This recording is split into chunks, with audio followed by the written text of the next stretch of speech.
este ciclo de conferencias que hemos organizado con ocasión de la celebración del 5º centenario de la circunnavegación, y que es una modestísima contribución que el Instituto de Estadística y Cartografía de Andalucía quería hacer a la celebración de esta efeméride. Nosotros hemos hecho básicamente dos cosas. La primera es hacer algo que tiene que ver mucho con nuestro oficio, que es reproducir mapas, y hemos hecho esa carpeta que tienen ustedes entre sus manos, que le hemos entregado a la entrada, en la que con ello pues queríamos hacer un pequeño homenaje a todas aquellas personas que pusieron todo su esfuerzo y todo su empeño en poner sobre un papel hace 500 años todo el conocimiento que había sobre la Tierra, y que sirvió efectivamente para reflejar documentalmente cuál era la imagen que se tenía de lo conocido en aquella época, que sirvió de base sin duda para emprender la hazaña de dar la vuelta al mundo. Es una obra que tuvimos ocasión de escuchar ayer su presentación de la mano el autor de esa colección y el que ha trabajado en el diseño y demás, que es Fernando Olmedo Granado, que está esta tarde también aquí con nosotros y que después presentará a los ponentes. Y la segunda cosa que hemos hecho ha sido celebrar, como digo, este pequeño ciclo de conferencias en el que hemos tenido la fortuna, el privilegio y el honor de contar con personas como tuvimos ayer a Juan Gil de la Academia de la Historia. Hoy vamos a tener a Carlos Martínez Xau, que nos van a hablar fundamentalmente del contexto histórico en el que se produjeron esas actividades, o esa proeza de dar la vuelta al mundo, y que hoy van a continuar, y ayer también tuvimos la ocasión de escuchar a Chema Moreno y hoy a Joaquín Alves y a Carmen Manso, que se van a centrar más en las cuestiones relativas a los aspectos cartográficos. El Instituto de Estadística y Cartografía, desde su fundación, primero como Instituto de Cartografía y después en la fusión en la que estamos ahora como Instituto de Estadística y Cartografía, pues ejerció su actividad pues como han sido siempre los institutos de cartografía desde los orígenes. La Junta de Andalucía fue de las primeras competencias que recibió a finales de los años 70, y contribuimos a la función de proporcionarles a la Administración datos para la gobernanza y datos para el gobierno, ¿no? Datos que sirvieran para tomar decisiones en un montón de políticas pues, que tenían que ver con la planificación física, con el urbanismo, con la ordenación del territorio, en definitiva con la gestión del territorio en general. Lo mismo para lo que sirvió a la cartografía desde siempre, pero esa actividad cartográfica de creación de mapas y demás, que nos sirvió incluso para conformar una imagen territorial de Andalucía a través de mapas de síntesis como el mapa de la comunidad autónoma a escala 1/300.000 o el mapa de Andalucía a escala 1/400.000, es solamente una parte de todo lo que hemos hecho en estos, pues diría, más de 30 años de historia. Y de todos ellos, en este contexto de la celebración de este 5º aniversario, yo quisiera destacar la importancia que ha tenido en estos casi 30 años la labor que se ha hecho con la Cartoteca Histórica de Andalucía, que ha estado la mayor parte del tiempo dirigida por nuestro compañero Joaquín Cortés, que está aquí con nosotros, y que se ha dedicado en una labor callada, paciente y ordenada durante todo este tiempo de recopilar hasta 180.000 imágenes de Andalucía, 180.000 imágenes históricas de Andalucía, recopiladas de decenas de archivos de todo el mundo, y que han contribuido a concentrar todo el conocimiento cartográfico sobre nuestro territorio. Gracias a esa labor insistente de tantísimos años de trabajo, pues es posible que podamos disfrutar en jornadas como las que hemos organizado hoy de esta actividad destilada de poder organizar este ciclo de conferencias, incluso atrevernos modestamente a hacer esta publicación relativa con los documentos de aquella época. Ayer decía el alcaide del Alcázar que quería que muchos sevillanos vinieran al Alcázar y que muchos sevillanos se sintieran o nos sintiéramos orgullosos de venir a esta que era nuestra casa. Pues A esa emoción como sevillano tengo que decirle que agrego también la emoción de un modestísimo cartógrafo que empezó su carrera profesional aquí al lado, en el edificio de la Plaza de la Contratación, que se supone que es el sitio donde los pilotos mayores y los cosmógrafos trabajaron durante tanto tiempo, y que me iba a decir a mí, 30 años después, que yo iba a tener la oportunidad de venir y pisar el sitio donde esos cosmógrafos trabajaban a hablar de cartografía. Tengo el inmensísimo honor de que la dirección del instituto me haya permitido presentarles esta jornada, y yo ya me callo y paso a presentarles al ponente que nos acompaña ahora, que es Carlos Martínez Xau, que es académico de la historia y es catedrático de historia de la UNED, aunque durante mucho tiempo fue también catedrático de historia de la Universidad de Barcelona.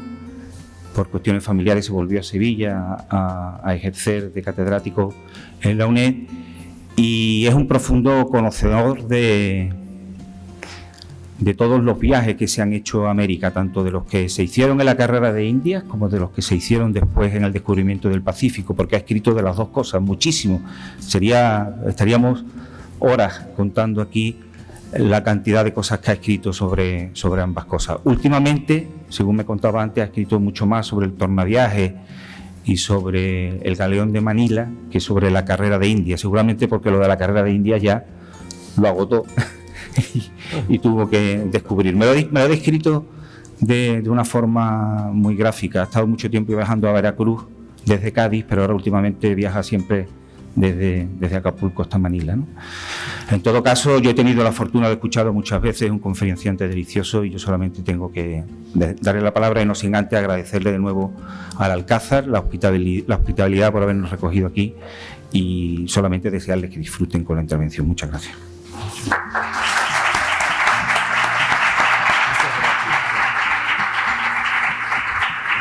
Buenas tardes a todos. Es para mí una inmensa satisfacción el estar hoy aquí en esta sala de los Reales Alcázares de Sevilla, del Alcázar de Sevilla, mi ciudad natal. Y es muy emocionante pues hablar de la primera vuelta al mundo de Magallanes y Elcano en este mundo que para mí es conocido, este espacio que es para mí conocido desde que era muy pequeño. No sé cuánto de pequeño era la primera vez que me trajeron mis padres a este recinto, pero en cualquier caso el hablar aquí desde esta tribuna lo hago por primera vez, y realmente pues eso resulta para mí tengo un sentimiento muy emotivo de este encuentro, pero no quiero hablar más de mí y no quiero perder tiempo, porque tengo la tarea que me han encomendado de hablar de la primera vuelta al mundo, que se tardó en hacer casi 3 años. Pues tengo que hablarla en 40 minutos, y claro, meter 3 años en 40 minutos es una tarea ardua, pero no, a pesar de ello, no quiero empezar sin dar las gracias a quienes me han invitado, es decir, sin dar las gracias al Instituto de Estadística y de Cartografía de Andalucía, porque ellos son los que se acordaron de mí para que viniera a hablar de esta temática, y especialmente pues quienes han sido mis padrinos y mis contactos permanentes, ¿no?, en esta época, pues en este trance, que han sido pues Joaquín Cortés por un lado, y por otro lado sobre todo mi buen amigo Fernando Olmedo, que ha estado en un contacto permanente para que yo no me olvidara de la fecha, no me olvidara de la hora, no me olvidara de la cita, cosa que no iba a hacer de ninguna manera,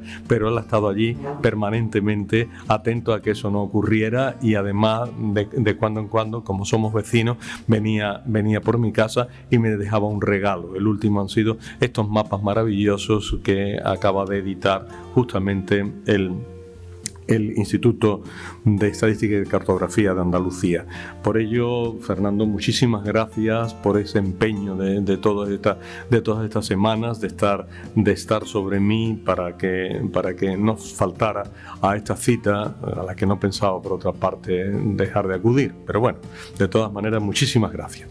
Y una vez dicho esto, pues vamos a hablar de la primera vuelta al mundo en estos 40 minutos que se me conceden. Y hacen bien en que no sea más, porque después hay dos conferencias, dos presentaciones maravillosas, ya que se va a hablar primero de la cartografía española y después de la cartografía portuguesa en torno al a este primer viaje de circunnavegación.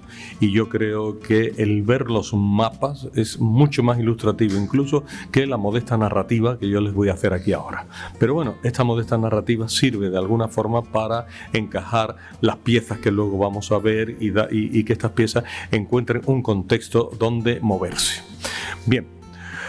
Hay que hablar en primer lugar muy brevemente de los antecedentes de la expedición, porque la expedición no sale de pronto así sin que hubieran habido una serie de hechos previos que la amparasen, que la justificasen, que le diesen cobijo. Esas experiencias primeras son una serie de viajes que ponen en contacto a las naciones ibéricas con regiones muy lejanas del mundo, y no solo muy lejanas, sino completamente desconocidas, de cuya existencia no se sabía nada. Eran territorios absolutamente ignorados. Yo siempre digo que hay 30 años fundamentales, que van a marcar un giro decisivo en la historia del mundo. Esos 30 años, y no 40 ni 25, 30 años son los que van de 1492 a 1522. 1492, pues esa quizá la fecha más conocida, ¿no? Es el descubrimiento de América por Cristóbal Colón, un marino casi seguramente genovés al servicio de los reyes católicos. La segunda gran empresa se produce en 1498 y la hace un gran marinero portugués, un gran navegante portugués llamado Vasco da Gama, que llega hasta los confines de la India y que dará lugar con su arribo primero a Calicut, luego a Cochín y luego pues dará la pauta para que otros navegantes pues vayan aún más lejos y vayan a Malaca y vayan a China y vayan a Japón, etcétera. El tercer hito también lo protagoniza otro navegante español, en este caso andaluz incluso, que es Vasco Núñez de Balboa. Vasco Núñez de Balboa es el que realmente descubre el Océano Pacífico, el que descubre lo que él llamó y se llamó durante muchísimo tiempo la Mar del Sur, porque mirando de alguna forma las configuraciones cartográficas parecía que el Océano Atlántico era la Mar del Norte y el Océano Pacífico estaba como en orientación sur y no en orientación occidental como era la realidad. Entonces la Mar del Sur se la descubre Vasco Núñez de Balboa en el año 1513. Ya tenemos 1492, 1498, 1513. Eso se cierra con la expedición Magallanes-Elcano, que sale de aquí, de Sevilla, sale del muelle que se llamaba entonces de las Muelas o de las Mulas, porque hay diversas opiniones sobre ello, el 10 de agosto del año 1519 y regresa a Sanlúcar de Barrameda en septiembre de 1522, casi 3 años después. Muelle, simplemente por la curiosidad que pueda suscitar, porque veo caras de curiosidad, muelle de las Muelas porque estaba construido con muelas de molino, como tantas otras casas de Sevilla que se ven cuando uno pasea por el casco antiguo sevillano, y muelle de las Mulas porque había un tráfico constante, ¿no?, para traer pertrechos, víveres, etcétera, y por lo tanto pues había un tráfico de estos animales, y por ello en unos sitios se le llama de una forma y otros de otra. En definitiva, con estos hitos, pues estos hitos que he mencionado se cierran con la primera circunnavegación, con la primera vuelta al mundo, y con ello se produce un hecho excepcional, que es la integración de las 4 partes del mundo. Todas las 4 partes del mundo, porque no se consideraba Oceanía un continente, no se había descubierto Australia, y porque se habla siempre de las 4 partes del mundo, incluso es un topos pictórico, ¿no? El poner las 4 partes del mundo, ¿no? Europa, Asia, África y América, ¿no?, con sus animales, con su flora, a veces con sus monumentos característicos, con sus habitantes, etcétera.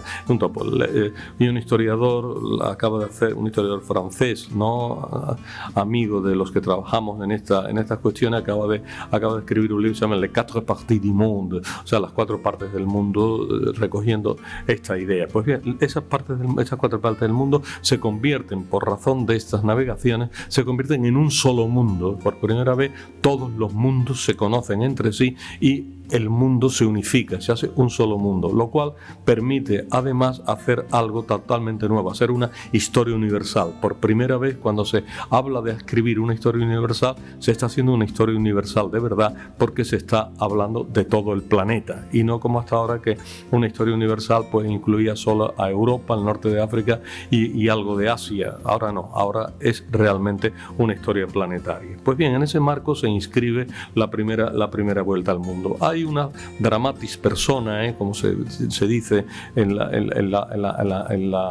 vida, en el mundo literario, ¿no? En el mundo del teatro sobre todo, pero también en el mundo de la novela, que son fundamentales.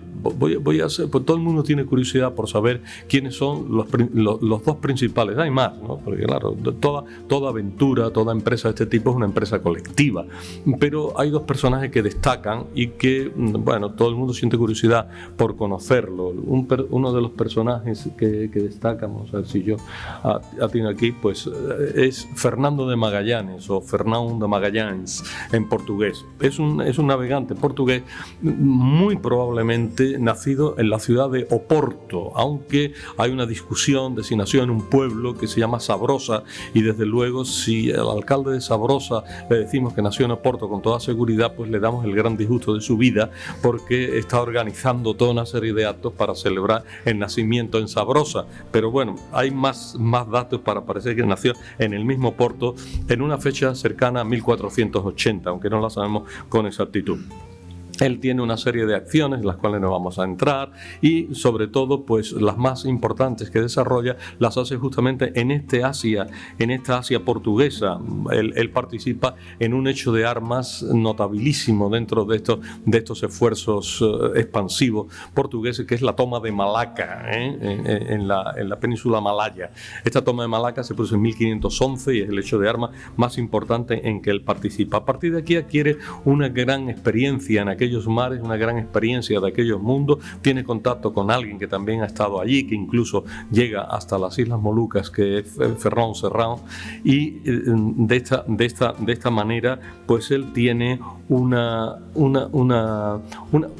idea de que ese mundo es un mundo de riqueza, un mundo extraordinario que hay que explorar, y se le ocurren maneras especiales de hacerlo.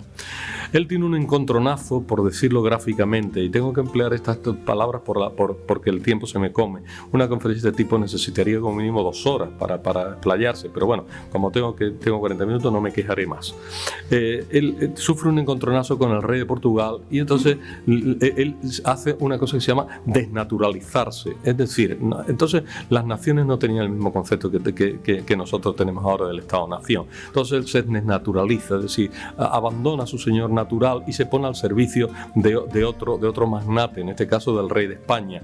Eso era muy corriente en la época, ¿no? Le sería reprochado amargamente por el mayor poeta portugués de todos los tiempos, ¿no? Que es Luís de Camões, ¿no? Que diría que era portugués de naturaleza, pero no por la lealtad, no por la lealtad, porque pasó a España. Pero en fin, se puso, cosa que era muy corriente, ¿no? Hay venecianos al servicio de Inglaterra, todo el mundo se pone al servicio de todo el mundo, un genovés al servicio del rey católico, en fin, que esto no era una cosa especial. Aquí llega, él tiene una idea, un proyecto que es el que quiere realizar, que es que se puede llegar al extremo del continente, a las Islas Molucas, se puede llegar navegando en la dirección permitida a los castellanos, en la dirección permitida a los españoles, es decir, navegando en dirección a Occidente, en lugar de navegar en dirección a Oriente, que era la vía oriental, es la vía de los portugueses, y esta idea pues es la idea madre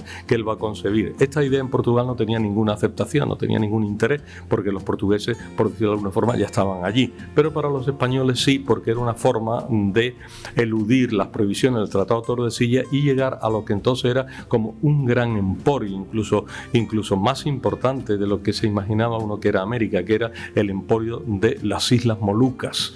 Las Islas Molucas eran famosas porque en ellas se producían las 3 grandes especias del momento, es decir, la pimienta, el clavo y la nuez moscada, sobre todo el clavo, que era un producto carísimo, un producto que daba grandísimos beneficios y que por lo tanto pues era más importante incluso que los metales preciosos llegar a las islas de las especias, y a las islas de la Especia habían llegado los portugueses y los españoles parecían tener vedado el acceso. Magallanes le da esta idea al rey Carlos I, todavía no Carlos V, todavía no es emperador, al rey Carlos I, al que va a visitar desde Sevilla a Valladolid.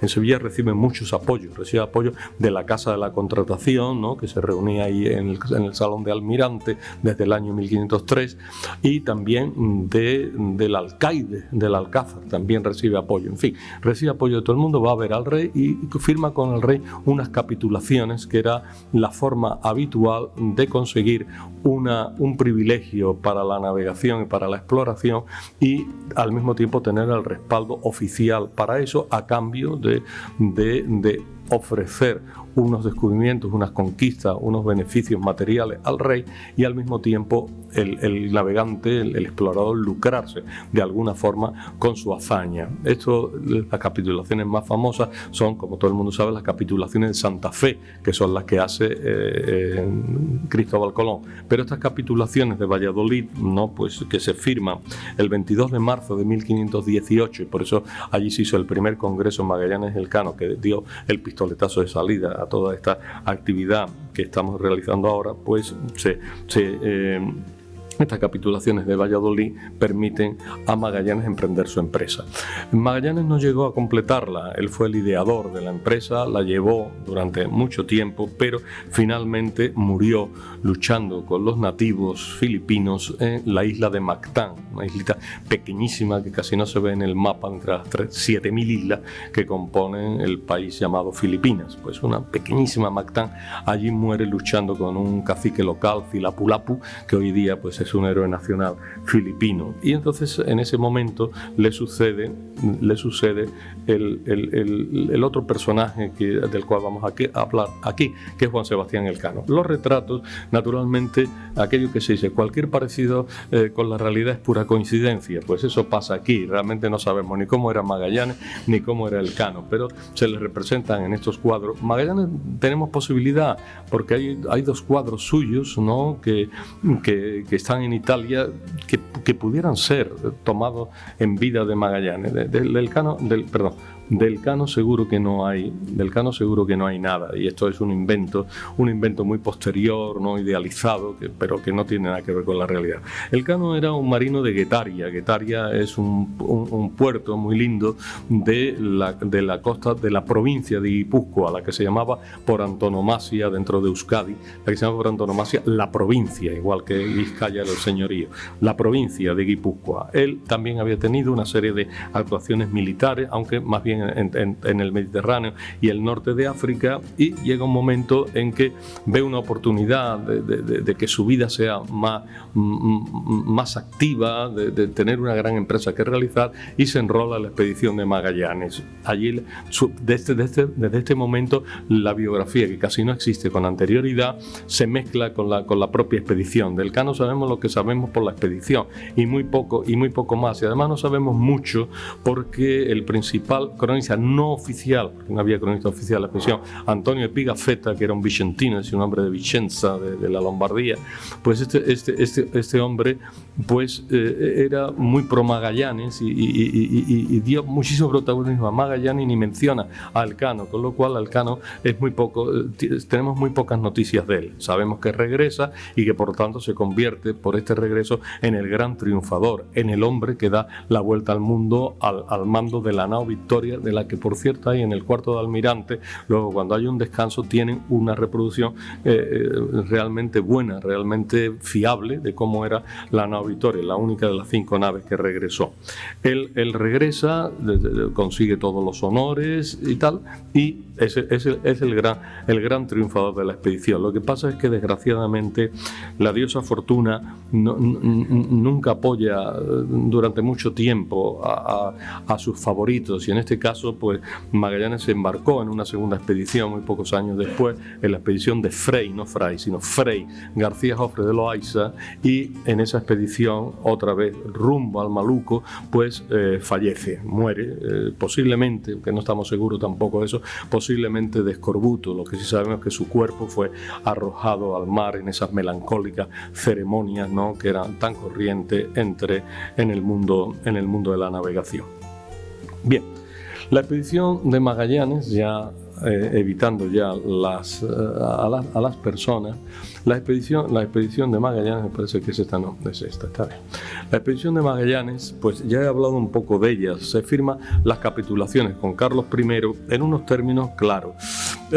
Magallanes nombrado capitán de la Armada del Maluco. El Maluco es como en esa época se solía llamar corrientemente a estas islas, las islas Molucas, ¿no?, que hoy forman parte de ese estado que se llama Indonesia. Pues bien, él era capitán de la Armada del Maluco o capitán de la Armada de la Especiería. Este era su único título. Luego al final consigue ser nombrado también adelantado y gobernador de las tierras que se descubriesen. Y no se descubría ninguna, pues este título no existía. Y por lo tanto se le da unas instrucciones que será un caballo de Troya, será un objeto de los desastres que van a ocurrir durante la expedición, ya que estas instrucciones decían muy claro que lo que tenía que hacer el capitán de la Armada del Maluco era llegar a las islas Molucas. Segundo, comerciar en las islas Molucas, sobre todo si era posible traer clavo, más que pimienta o nuez moscada, porque era más caro y por lo tanto los rendimientos económicos eran mayor. Y comprobar, esto es muy importante, esto último, porque esto está es el corazón de todo, the core de toda esta expedición, está este debate. Sí, las Islas Molucas entraban en la demarcación del antimeridiano del Tratado de Tordesillas, entraba en la demarcación de Portugal o en la demarcación de España, porque si entraba en la demarcación de Portugal, los portugueses ya estaban allí y era muy difícil, ¿no?, ya desalojarlo, ni se iba a emprender una acción militar contra Portugal.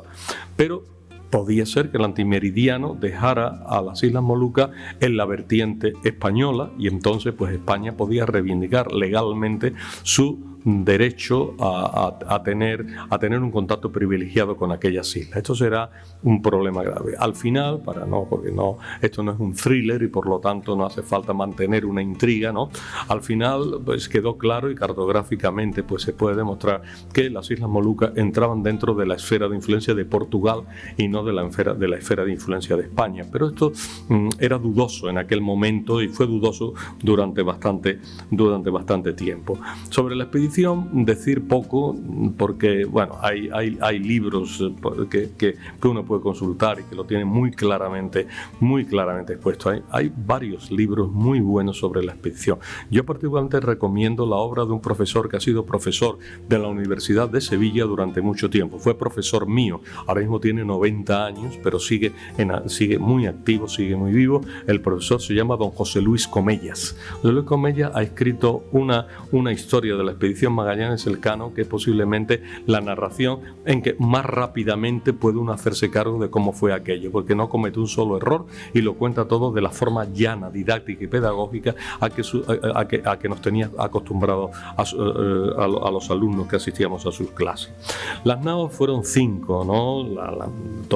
La sabemos todas. La capitana era la Trinidad, que la llevaba Magallanes, que fue la penúltima en perderse, y una de ellas, no la más pequeña, pero sí la segunda más pequeña, era la Victoria, que fue la última que llegó a puerto, la única, que llegó a puerto. La tripulación tampoco tenemos una seguridad matemática sobre cuánta gente hay. Normalmente se suele admitir la cifra de 237 tripulantes, pero pudieron ser 235 o pudieron llegar a ser 250. Era una tripulación internacional. Había pues una mitad de españoles, muchos de estos españoles eran de Euskadi, eran del País Vasco, de las provincias vascongadas, como se decía en la época. Luego había unos 80 europeos, entre los cuales destacaban los marinos genoveses como Colón o los marinos portugueses. Portugueses había 30 al menos, posiblemente alguno más, pero vamos, 30 portugueses. Y luego pues de otras naciones europeas y algunas gotas de sangre asiática y africana, pero poco. La partida se hizo el 10 de agosto de 1519, de aquí, de este muelle de las muelas o de las mulas, aquí en Sevilla, y las naves en realidad, aunque esto es como un primer arranque de la expedición, pero la verdad la expedición no comienza realmente hasta que salen de Sanlúcar de Barrameda el 20 de septiembre de 1519, esa es la fecha real de la partida. Hacen la ruta a que estaban acostumbrados los españoles, es decir, hacer aguada en las Islas Canarias. En esta ocasión hacen la aguada en Tenerife. Luego se acercan, que era también la costumbre, se acercan a las costas de Brasil y hay un contacto con las tierras brasileñas en el Cabo San Agustín, ¿no? Ahí en la bahía de Santa Lucía hay un contacto ahí con brasileños, y ya a partir de ahí se inicia el descenso ya por tierra perteneciente teóricamente a los dominios españoles. Se llega, ¿no? Primero al Río de la Plata, luego a la embocadura al final de la cual se encuentra la ciudad de Bahía Blanca. Se intentan explorar estas dos posibilidades de cruzar el continente para llegar a la otra parte, al Océano Pacífico, a la Mar del Sur, pero resultan ser caminos cegados, no hay salida al otro lado. Y entonces, pues, a la altura del mes de marzo del año 1520, pues Magallanes toma una decisión que será trágica, que es la decisión de invernar en una bahía que se llama Bahía o Puerto de San Julián. Ahí se quedan, pero suscita una gran discordia entre los tripulantes. Hay quien le parece que estaba muy bien, aquellos que decían, bueno, el otoño se nos echa encima, el otoño austral, ¿no? Por eso en marzo el otoño se nos va a echar encima. Vamos, este puerto que hemos encontrado es un puerto seguro y no sabemos si vamos a encontrar otro igual de seguro si seguimos adelante. Tenemos siempre que si las cosas nos salen mal, pues cruzamos en dirección hacia oriente y nos vamos hacia el Cabo Buena Esperanza, tierra ya más conocida, y hacemos luego la volta portuguesa. O sea que eso era la opinión de Magallanes, opinión muy respetable. Los marinos y magos creyeron que la decisión de hacer allí una larga estadía, una invernada, era demasiado precipitada y que se podía haber navegado perfectamente un mes más hacia el sur con la posibilidad de descubrir el estrecho que ya llevara al Océano Pacífico. En cualquier caso, se produce una rebelión en la cual se acusa sobre todo a Magallanes de que no hace caso de las instrucciones y toma las decisiones de un modo autoritario e individualista, sin consultar a los demás jefes de escuadra. Estaba previsto y estaba estipulado que las decisiones más importantes de la navegación, el capitán de la Armada las tomase en colectivo, en la colectividad con los jefes de escuadra. Y se le acusa a Magallanes de que hace todo por iniciativa propia, sin consultar absolutamente a nadie, por lo tanto, saltándose las instrucciones recibidas en Valladolid. Y hay una sublevación, la cual pues no vamos a hablar, una sublevación terrible. Hay 44 jefes amotinados en esta sublevación. Magallanes da pruebas de su inmensa valentía, de su enorme capacidad de hacer frente a circunstancias adversas, y se hace a pesar de estar en minoría, se hace con la situación perfectamente, y de ahí pues ordena la pena de muerte para dos de los amotinados, dos de los principales. No se atreve con el tercer principal amotinado, que era don Juan de Cartagena, porque este era un funcionario real nombrado expresamente por Carlos I como una especie de comisario político que estuviera al tanto de lo que hacía Magallanes, y con este no se atreve, pero prácticamente lo condena a muerte, con una muerte peor que la de los otros, porque el otro al fin y al cabo no, pues son degollados de un tajo y ya está. Bien, a este lo deja en una isla desierta, prácticamente sin víveres y sin nada, y de él nunca más se supo. O sea, murió allí seguro de hambre, ¿no? Totalmente, don Juan de Cartagena, que era oficial real. Una cosa que pesaría siempre sobre la mente de Magallanes, que necesitaba un gran éxito para luego presentarse ante el rey de España diciendo que había abandonado una isla desierta al que era el hombre de confianza de Carlos I. Bueno, pero, en fin, el caso es que condena a muerte a los otros 40 participantes. 40 participantes los condena a muerte. Lo que pasa es que alguien le susurra al oído que si mata a estos 40, ¿quién va a llevar las naves? Se carga a toda la tripulación, se carga a todos los jefes, a todos los jefes de escuadra y a todos aquellos que tenían alguna responsabilidad, los barcos que lo hayan. Entonces les proporciona, los somete a algunos castigos, a algunas tareas rudas, algunas cosas, pero les perdona toda la vida como si fuera un indulto gratuito, cuando en realidad era un indulto de la necesidad. Vamos, si no, los barcos no podían llevarlo a nada. Y por fin, el 21 de octubre entran en otra hendidura parecida a las dos anteriores, y en esta hendidura parece que hay salida, una salida dificultosa, porque se está navegando por el llamado Estrecho de Magallanes desde el 21 de octubre al 27 de noviembre de ese año de 1520. Son en total 565 kilómetros si los contamos en medidas terrestres y no en leguas marinas. O sea que es una extensión enorme. Ahí se pierde ya el primer barco, el San Antonio, y ahí va a ser defección un segundo barco, ¿no? Que se vuelva a España, Esteban Gómez.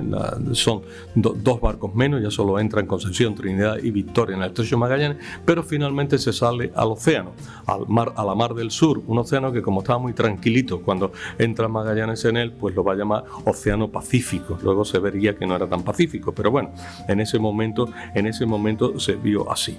Ahora, ¿dónde se pone rumbo? Vamos a poner rumbo hacia una orientación oeste-noroeste, y esa ONO, oeste-noroeste, es por donde va a circular esto. Esto significa que se van a dejar atrás a las Islas de las Molucas y que van a llegar mucho más al norte de las Molucas. Van a llegar a la isla de Guam, en las Marianas, que él va a llamar la Isla de los Ladrones, un nombre antipático que además no tiene mucha razón de ser, porque dice que los indígenas le habían robado cosas, y la Isla de los Ladrones. Bueno, la Isla de los Ladrones, en realidad, ahí está, aquí vemos toda la ruta, ¿no? Está señalada, y en el mapa, como es grande, se ve muy bien por dónde navega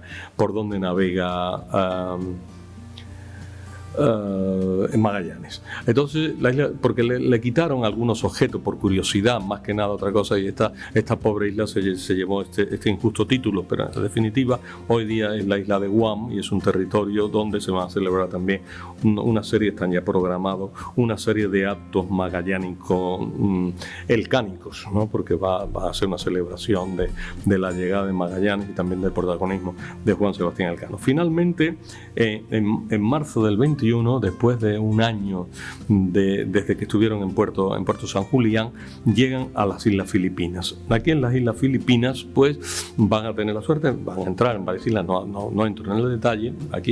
Aquí lo que se ve es el estrecho de Magallanes tal como lo dibujó, se ve el estrecho de Magallanes tal como fue dibujado por Antonio Pigafetta. Antonio Pigafetta hizo unos dibujitos muy bonitos, muy graciosos, muy naif, y ahí está. Vamos a volver otra vez a donde estamos, ¿no? Y ahí se ve muy bien el recorrido final de esta expedición. Ahí entra en contacto con la isla de Cebú, y la isla de Cebú son bien recibidos por un cacique que se llama Humabón, y por su mujer principal, porque tenía varias, la mujer principal, que los españoles y los portugueses de la expedición van a llamar, ¿saben cómo se llama? Van a llamar la Reina Juana. Entonces la Reina Juana se aficiona mucho a estos extranjeros y se les explica la religión católica, la religión cristiana en la vertiente católica, e incluso se les regala una imagen que luego será una imagen identitaria de Filipinas, el Santo Niño de Cebú, porque la isla en la que está es Cebú. Aquí viene lo que llamaríamos la tentación de Magallanes. En las capitulaciones él lo que tenía que hacer era llegar, comprar y volverse. Eso es lo que tenía que hacer. Pero había eso que podía ser señor de dos islas si las descubría. Entonces viene la tentación. Yo estoy ya en una isla, si descubro dos. Y entonces aquí hay una tentación de Magallanes en lugar de hacer simplemente una expedición comercial a la portuguesa, que era lo que estaba previsto, pues quiere hacer una colonización a la castellana. y aquí se equivoca. O sea, intenta convertir el reino de Cebú en un reino tributario del rey de España, de Carlos I, que ya por entonces ya es Carlos V, un rey tributario evangelizado, convertido por lo tanto al catolicismo, que era la vía naturalmente de entrada siempre para la colonización de estos pueblos, y entra en contacto con Humabón, los cristianiza, los evangeliza, claro, una evangelización muy sui generis, porque los indígenas no se enteraban absolutamente de nada de los misterios de la religión cristiana, que cuesta trabajo de entender a todo el mundo, y ya aquello pues le costaba un trabajo ya absolutamente insufrible. Pero bueno, pues se trata de esto. Pero el cacique Humabón pues le pide a Magallanes que para conseguir ya la adhesión, ya se adhiere totalmente y se hace tributario al rey de España, tiene que combatir a su gran enemigo, que es el cacique Cilapulapu de la islita minúscula de Mactán. Magallanes dice que sí, y se lanza a la conquista, pero claro, se lanza un poco aventureramente, porque desembarca en la isla Mactán solo con 49 hombres, mientras que Cilapulapu le hace frente con por lo menos entre 1.500 y 2.000 guerreros. Entonces, entre 49 y 1.500 o 2.000, la diferencia es tan brutal que no podía salir de otra forma más que como salió, muy mal, ¿no? Entonces hay una pelea. Magallanes se da cuenta de que, bueno, de que está siendo arrinconado totalmente por aquellos 1.500 o 2.000 guerreros, que no puede hacer nada, pero como hombre valiente absoluto, total, pues él se queda protegiendo la retirada de sus hombres, y lucha allí, y él y otros 7 más mueren allí. Él es alanceado, se le clava primero una lanza en la pierna, luego lo alancean totalmente, y muere allí, con lo cual la expedición se queda descabezada. De los 49 desembarcados, 42 regresan a la nave se escapan, y hay lo que se llama el momento de incertidumbre de la expedición. ¿Qué hacemos? A partir de ahora, ¿qué se puede hacer? Hay un momento en que nadie toma determinaciones, nadie sabe a dónde dirigirse, se van a la isla Palawan, luego van a Borneo, no vamos a entrar en esto. En cualquier caso, llega un instante en que 2 grandes personalidades, 2 grandes navegantes, se van a hacer cargo de esta situación. Estos 2 grandes navegantes son, me dejo cosas en el tintero, pero no tengo tiempo.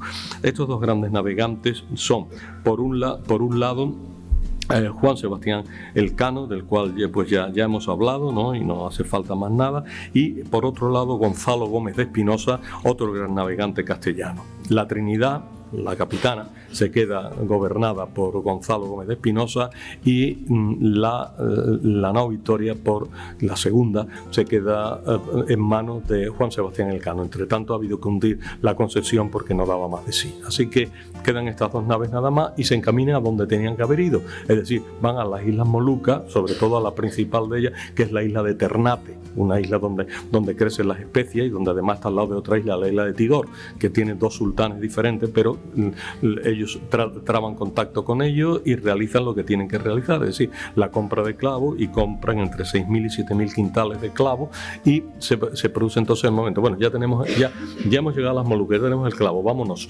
¿A dónde? Entonces la duda es, ¿vamos hacia Oriente o vamos hacia Occidente? Gonzalo Gómez de Espinosa toma una solución arriesgada porque le parece la más fácil. Vamos a navegar rumbo a Oriente y vamos a llegar a América. Y estuvo a punto de conseguirlo, pero claro, él sabía que tenía que navegar muy arriba, había que llegar a la corriente del Kuroshio, cerca de Japón, y de allí ya desviarse, o sea, hacia Japón, y luego se desvía uno hacia Oriente. Le faltó poco, la nave no daba tanto de sí, era una nave pequeñita, todas estas naves no llegan ni a las 100 toneladas, ¿no? Una nave, hay que tener en cuenta que los aviones de Manila, el que menos tenía 700 toneladas, y lo había de 1.000 y de 1.500 toneladas. Estos eran cascarones de nuez, ¿no? Estos eran cáscaras de nuez, estos barquitos tan pequeños. Estaban muy bien construidos, pero eran pequeños. Entonces le falta poco para llegar al Kuroshio, pero no se atreve porque el estado de la nave es malo, y vuelve. Es el gran perdedor. Vuelve allí, la nave ya no puede navegar, y entonces pues queda como prisionero, como cautivo de los portugueses. No le pasa nada, luego al final regresará a España, pero es el perdedor. Por el contrario, Juan Sebastián Elcano concibe otra idea diferente: navegar hacia Occidente por la vía oriental portuguesa, navegando alejado de los portugueses para no tener malos encuentros, por el Índico Sur. El Índico Sur es que él descubre, el primer navegante que va por ahí, es un desierto marino, ahí no le va a pasar nada. Lo que pasa es que es una locura de navegación, porque hasta topar otra vez con tierra tarda 6 meses y 23 días seguidos de navegación. Una proeza que hoy día ni siquiera podemos imaginar, no tenemos imaginación suficiente para saber lo que significaron aquellos. Realmente fueron, en tierra hubieran sido unos 20.000 kilómetros sin divisar nada, con solo el agua que tenían, el agua de lluvia que podían recoger, sin ningún alimento más que los que tenían. Ya comieron lo que podían, ¿no? Ratas, cueros, porque no había nada que comer, ya se había terminado todo, ¿no? Lo que habían cargado en Ternate. Era demasiado tiempo. Hasta tal punto de que cuando llegan a la altura, ya estoy terminando, cuando llegan a la altura de Cabo Verde, ya no hay nada que comer, ya no hay agua, ya no hay nada. Entonces dice, bueno, pero Cabo Verde está bajo control portugués, ¿qué hacemos? Disimulemos. Nos instalamos cerca de Cabo Verde y cada día mandamos un barquito chiquitito, un barquito pequeño, ¿no? Que cargue un poquito de agua y de alimentos y tal, y vuelva, va y viene. Y así está 3 días, hasta que a los 3 días ya tienen que pagar, ¿no? Con moneda, o tienen que pagar con un poquito de clavo y tal. Entonces ya se dan cuenta, esta gente son castellanos, y esta gente no vienen en una empresa portuguesa. Entonces, el Cano se apercibe de que los que van a ser capturados, los abandona allí a los que en este instante están en tierra. Luego se portará muy bien, exigiendo a Carlos I que la primera negociación que haya sea recuperar a los que han quedado en Cabo Verde, y coge ya la ruta desde Cabo Verde. Ya es muy fácil, ya se trata de buscar una de las islas más occidentales de las Azores, ¿no? Pico, Corvo, cualquiera de estas, y ya desde allí ya lanzarse en la línea perpendicular del Cabo San Vicente, y ya una vez divisado a Cabo San Vicente, pues hacia oriente hasta llegar a Sanlúcar de Barrameda, que es lo que hace, llegando a Sanlúcar, como todo el mundo sabe, el 6 de septiembre de 1522. Le faltaron exactamente, ¿no? Pues 14 días para hacer los 3 años enteros. Y luego ya, pues las imágenes que tenemos, no sé si tengo alguna, creo que no. Las imágenes que tenemos ya... No, esto no es... El Cano, esta es la no Victoria, es la última imagen. La nao Victoria, esta es la última nao que viene en un mapa de Abraham Ortelius de la segunda mitad del siglo XVI. Bien, entonces todo el mundo sabe esa imagen, ¿no? Una imagen romántica que no responde nada a la realidad, pero bueno, de los 18 supervivientes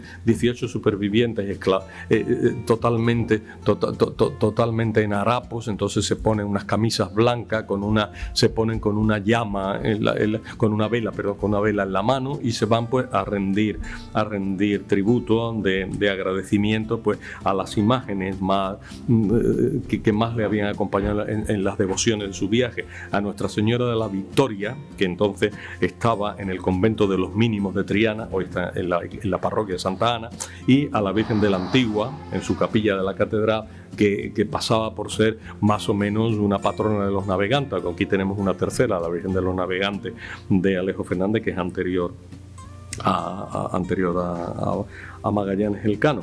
Y con eso pues se termina la historia. Ya van a visitar a Carlos I. Carlos I le concede todo lo que le piden, absolutamente todo. Concede el famoso escudo a Elcano, que todo el mundo conoce, ¿no? Un escudo que tiene 2 partes. La parte de arriba es un castillo de oro en campo de gules, y la parte de abajo pues son 3 palos, ¿no? El palo de la pimienta, el palo el palo del clavo y el palo de la nuez moscada. Luego le da un globo terráqueo que culmina todo esto con la insignia de Primus Circundedistis Me. Fuiste el primero que me diste la vuelta, ¿no? Al globo terráqueo, lo cual pues fue real. Fin de la historia. Y ahora me va a permitir 2 minutos de consecuencias de esto. ¿Qué ocurre? Que la corona española no se contenta con estos resultados. Se ha llegado a las Molucas y todavía no está claro si eso pertenece a Portugal o a España. El Cano lo dice claramente. Cuando le pregunta a Carlos I, bueno, las Molucas son portuguesas o españolas. La respuesta del Cano es muy contundente: no lo sé. y además no puedo saberlo. Además, con los instrumentos que tenemos, esto es imposible de saber, así que hay que seguir negociando para saber qué pasa. Hay unas entrevistas en la ciudad portuguesa de Elvas y otra entrevista en la ciudad española de Badajoz, sin llegarse a acuerdo, pero España persiste y manda una nueva expedición, la expedición de Fray García Jofre de Loaiza. Es Fray, no Fray, porque él no era un fraile. Fray se llama a los caballeros de la Orden de Malta, Entonces, esta expedición es un fracaso, es un desastre también, no acaba bien, no vamos a entrar en ella, y en ella muere Fray García Jofre de Loaiza y muere también Juan Sebastián Elcano, como acabo de decir hace un ratito. Bien, a partir de ahí, ¿qué ocurre? Pues que se inicia ya, viendo que la cosa está muy difícil, se inicia una negociación que va a culminar en el llamado Tratado de Zaragoza. Por el Tratado de Zaragoza, Carlos V renuncia a las Islas Molucas a cambio de 350.000 ducados de oro. Y renuncia a ello. Portugal paga 350.000 ducados de oro con tal de que España no entre más a disputar las Molucas y no proclame ningún tipo de derecho sobre las Molucas. ¿Qué hace desistir a esta decisión que ha sido muy criticada, ¿no? Pues hace desistir, primero, que cuestiones geográficas, ¿no? Que ahora nos explicará. El Pacífico se revela como un mundo inmenso. Luego está la dificultad del tornaviaje. El tornaviaje todavía no se ha descubierto. Hasta 1565 no se descubrirá. O sea, muchos años, muchas décadas después, así que no está claro cómo se puede uno asentar allí en las Molucas. En segundo lugar, si había una opinión que se pudiera inclinar hacia que fuera española o portuguesa, más bien las opiniones estaban del lado portugués. O sea, había más evidencias, no concluyentes, pero sí bastante seguras de que las islas pertenecían a Portugal. Por lo tanto, se estaba litigando por algo muy oscuro, algo muy poco convincente. Y luego, Carlos V siempre necesitaba dinero para sus grandes empresas europeas. En este instante está metido en la llamada Guerra de Italia, una guerra terrible que va a durar desde el año 1521 hasta el año 1529. Estaba metido ahí, o sea que él firma esto justamente cuando se va a firmar la paz de Cambrai o paz de las damas. Así que con todo esto pues termina, lo cual no significa que España no llegue a las Molucas. Curiosamente, después de la unión de las coronas portuguesa y española en el año 1580-81, después de esto, pues los españoles van a ayudar a los portugueses a conquistar las Molucas y se van a instalar allí en las islas de Ternate y Tidore desde el año 1606 hasta el año 1662. Incluso si tenemos en cuenta que otros españoles resisten hasta 1677 en la isla de Siao, en Sulawesi, en la que antes llamamos Isla Célebre, pues todavía un poquito más. En cualquier caso, se configura con la instalación española en este área, más la ocupación de Filipinas, se configura un área que Pierre Chenu llamó Le Pacifique des Ibériques, el Pacífico de los Ibéricos, ¿no? Y a partir de ahí se establece una línea regular importantísima, que es la del Galeón de Manila, e incluso se hacen otra serie de expediciones en demanda de la Terra Australis, que por eso se llamará Australia así, y por ello pues un historiador australiano, Oscar Speight, dirá que durante el siglo XVI el Océano Pacífico fue un lago español, a Spanish Lake. Tiene un libro que se llama así, The Spanish Lake, el lago español. En cualquier caso, esta ruta que se establece a partir de ahora va a dar lugar a lo que llamamos la primera globalización o globalización ibérica. Y esto es un hecho de excepcional trascendencia para la historia universal. De esa forma, la primera circunnavegación es la clave de bóveda para el inicio de la primera globalización. Muchas gracias.